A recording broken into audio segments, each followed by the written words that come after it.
Hello friends, இன்றைக்கி நம்ம இந்த வீடியோவில் ரொம்பவே கம்மியான இன்க்ரீடியன்ஸை வச்சு ரொம்பவே சிம்பிளாக ஒரு காரசாரமான முட்டை வறுவல் எப்படி பண்ணுறதுன்னு பார்க்கலாம். இதுக்கு ஃபஸ்ட்டு நம்ம 5 முட்டையை வேக வச்சு எடுத்துக்கலாம்.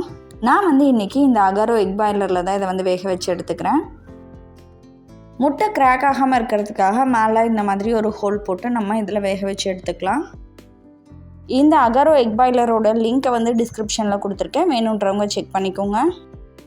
ஒரு 6லேருந்து 7 நிமிஷத்தில் இது ரெடி ஆகிடும். இது நல்லா ஆறின பிறகு இதோட தோலை உரிச்சிட்டு எடுத்து வச்சுக்கோங்க. இதை நம்ம இந்த மாதிரி 2ஆக கட் பண்ணிக்கலாம். அடுத்ததாக ஒரு மிக்ஸி ஜாரில் 10 பல் பூண்டு சேர்த்துக்கோங்க. இது கூடவே 1½ டீஸ்பூன் மிளகாய்த்தூள், 1/2 டீஸ்பூன் உப்பு, கொஞ்சமாக தண்ணி சேர்த்து நல்லா பேஸ்ட்டாக அரைச்சி எடுத்துக்கலாம். இந்த மாதிரி அரைச்சி எடுத்து வச்சுக்கோங்க. அடுத்ததாக ஒரு ஃப்ரை பேனில் 3 டீஸ்பூன் அளவுக்கு எண்ணெய் ஊற்றிக்கலாம். இதில் நம்ம 2 பெரிய வெங்காயத்தை இந்த மாதிரி நீளமாக கட் பண்ணி இது கூட சேர்த்துக்கலாம். வெங்காயத்தை ஒரு 6லேருந்து 7 நிமிஷம் நல்லா வதக்கிக்கோங்க.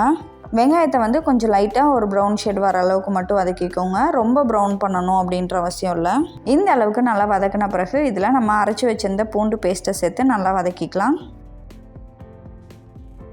இந்த மாதிரி நல்லா கிளறி விட்ட பிறகு இதில் ஒரு கொத்து கருவேப்பிலையை சேர்த்து நல்லா கிளறி விடுங்க. இதில் நம்ம வேக வச்ச முட்டையை சேர்த்துக்கலாம்.